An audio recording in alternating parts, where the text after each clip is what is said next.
एक राजा ने अपने नगर में घोषणा करा दी कि भाई शमशान में जब आदमी जाता है तो उसके साथ क्या होता है ये हमें कौन बताएगा। ऐसा राजा की जिज्ञासा थी जानने की कि भाई जब आदमी मर जाता है तो उसे, मुस्लिम राजा था तो उसने कहा कि जो दफना दिए जाते, क्योंकि मुसलमानों में तो दफनाने की परंपरा है, तो दफनाने के बाद उसके साथ क्या होता है ये कौन बताएगा। राजा ने मंत्रियों को बुलाया, बोले नगर में ढिंडोरा पिटवाओ, हमें जो ये बात बताएगा उसको इनाम दिया जाएगा। अब उसका मतलब ये था कि भाई तुम रात को जाओ शमशान में, वहां कब्र में दफन हो जाओ और रात को जो हो तुम्हारे साथ फिर वो हमें सवेरे बताना। तो अब कौन तैयार होगा ऐसे काम के लिए। सब लोग डर गए, कोई तैयार ना हुआ। राजा ने कहा था पैसा बहुत मिलेगा। तो गांव में एक कंजूस आदमी रहा करता था। गांव में एक बहुत बड़ा कंजूस, उसने सुना कि मरने से मिलना है कुछ, तो उसने कहा मैं तैयार हूं। कंजूस तो था ही, तैयार हुआ। तो जब चला तो उसको बिल्कुल मरे की तरह विदाई की गई गांव से। और मरे आदमी के ऊपर आप जानते हैं कि वो मखाने, मुरमुरा या लाई, जो भी जहां की परंपरा हो वहां बरसाते हैं, मतलब उसके ऊपर फेंकते हैं, मुर्दे के ऊपर, उसके ऊपर भी फेंक रहे थे। तभी कोई साधु आ गया और साधु ने उसके पास जाकर कहा सुनो, अब तो तुम मर ही गए हो, कुछ तो दे दो हमें। वो भिखारी साधु, कुछ तो दे दे, कुछ तो दे दे,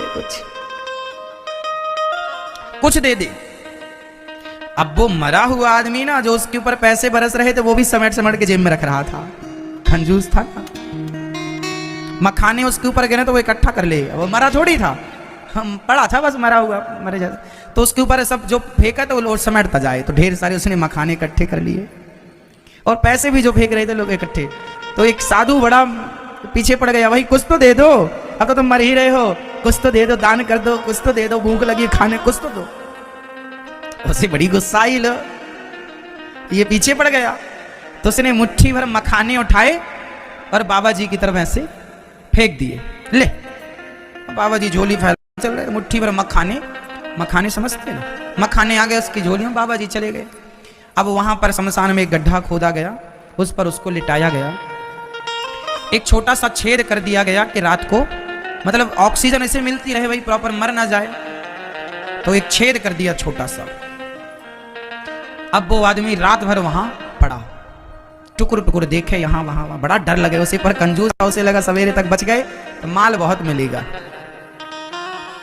तभी उसने क्या देखा कि जो छेद था सांस लेने के लिए, वहां एक सांप घुसता चला आ रहा है। उस तरफ एक छेद से काला सा नाग, अब सांप तो सांप है, घुस रहा। उसे आवाज आई कुछ, तो उसने ऐसे आंखें चढ़ाकर देखी, उसके सिर के पास ही था और वो छेद, ताकि ऑक्सीजन उससे मिलती रहे। सांप आ रहा था। अब वो बड़ा डरा और ऊपर से माटी आटी डल चुकी थी, वो भाग भी नहीं, अब मारे धक्का, और काहे को खोले वो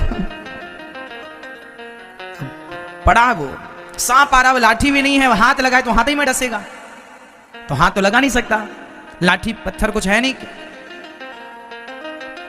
तभी उसने देखा कि उस छेद में बहुत सारे मखाने की एक दीवार सी बन गई और उसने सांप को रोक दिया।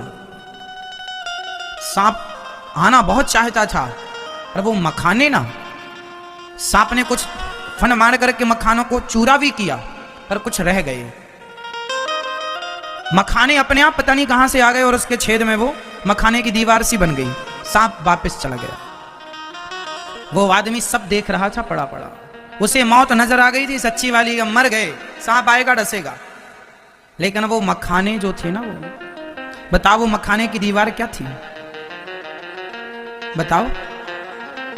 जो उसने एक साधु को मखाने दान दे दिया, बस वही मखाने उसकी मौत को बचाने के लिए मखाने आड़े आ गए और उसकी रक्षा की। इससे अर्थ ये निकला, जैसी सवेरा हुआ खोला गया और वो राजा के पास गया। राजा ने कहा तुम बताओ क्या अनुभव किया। उसने कहा वो सब बाद में बताऊंगा। उसने कंजूस था, उसने कहा पहले सारा दान करने दो। उसने सारा घर में जितना उसने जमा रखा था, दीमक लग रही थी, उठा उठा के दीन दुखियों जरूरतमंदों को दे दिया। राजा ने कहा ये क्या कर रहा है, क्या सीखा तूने उस शमशान में? बोले यही सीखा कि हम जो इकट्ठा कर रहे हैं वो हमारा नहीं है, जो हम दे रहे हैं वही दिया हुआ हमारे आड़े आकर के वही हमारे काम आएगा। इसलिए उसने देना स्टार्ट किया। इसलिए दिया हुआ दान, गिलास भर पानी भी यदि आपने किसी को पिलाया होगा तो वह उस पानी का पुण्य भी मिल करके रहेगा। आपने किसी को ना चाह करके भी एक रोटी और अचार खवाया होगा तो वह भी पुण्य आपको मिल के रहेगा। इसलिए दानम दुर्गति नाशनम, शास्त्र कहते हैं दान करने वाले व्यक्ति की कभी दुर्गति नहीं हो सकती। दिया हुआ दान उसकी रक्षा करता है, आड़े आता है।